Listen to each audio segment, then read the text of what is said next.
আমরা ইসলামী সমমনা দলগুলোর ব্যাপারে আগেই আমরা বলেছিলাম যে আমরা চেষ্টা করব একাত্রিত হয়ে ইসলামের পক্ষে বাক্স দেওয়া নির্বাচনে।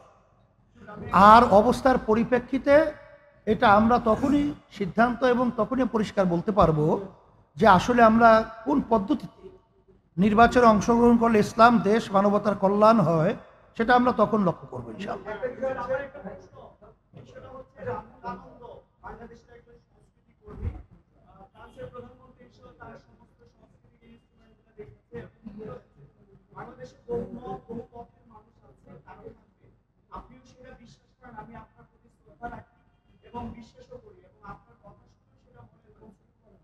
আমার প্রশ্ন হচ্ছে যে রামকানন্দের বাড়ি জ্বালিয়ে দেওয়া হলো, এই বিষয়ের সাথে আপনি এখন কেমন? পাশাপাশি আমি যোগ করি শেখ মুজিবের মূর্তি মানে প্রতিকৃতি ভেঙে নারায়ণগঞ্জের আল্লাহু আকবার স্লোগান দিয়ে তার প্রতিকৃতি পানিতে ডুবানো হচ্ছে। এই ধরনের কর্মকাণ্ড আপনার কাছে কি বিবেচিত?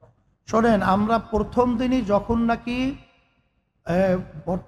আওয়ামী সরকার যখন নাকি পতন হলো তখনই কিন্তু দেশবাসীর উদ্দেশ্যে আমাদের একটা কথা সকলের প্রতি গিয়েছিল। আপনারা দেখছেন কিনা, নজরে আসছে কিনা তা জানি না।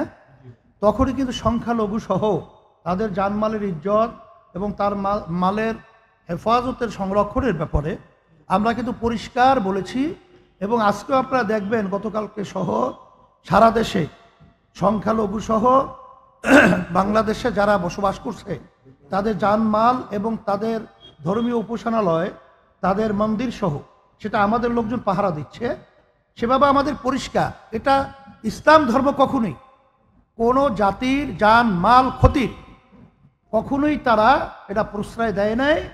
এটা আল্লাহ রাসূল সাল্লাল্লাহু আলাইহি ওয়াসাল্লাম থেকে ইতিহাস, এখন পর্যন্ত এটা আমরা কখনো দেই নাই। এবং আপনারা দেখবেন বাংলাদেশ স্বাধীনতার সময়ও এবং বিভিন্ন সময় যখন নাকি রায়ট সহ যে বিভিন্ন ঘটনা বাংলাদেশে ঘটেছিল তখনও কিন্তু হিন্দুরা আমাদের চরমনাইতে তখন কিন্তু আমাদের বাপ দাদা সহ তাদের ওখানে তারা আশ্রয় নিয়েছিল এবং ওখানে তারা খাওয়া দাওয়া সহ ওখানে তারা কিন্তু বসবাস করেছিল। এটা কিন্তু পরিষ্কার। এর মাধ্যমে আপনারা জানতে পারবেন যে ইসলামী আন্দোলন বাংলাদেশ কখনোই আমাদের মাধ্যমে এবং আমরা কখনোই এদের কোনো জানমালের ক্ষতি হোক এ ব্যাপারে কাউকে কোনোদিন ছাড় দেই নাই এবং ছাড় দেব না। এবং এটা সম্পূর্ণ একটা ঘৃণিত এবং সম্পূর্ণ একটা ধর্মীয় চেতনার বাইরের কাজ যারা করে। এরা কিন্তু কোনো ধর্মের বা এরা কোনো বর্ণের, এরা আসলে মূলত সন্ত্রাস।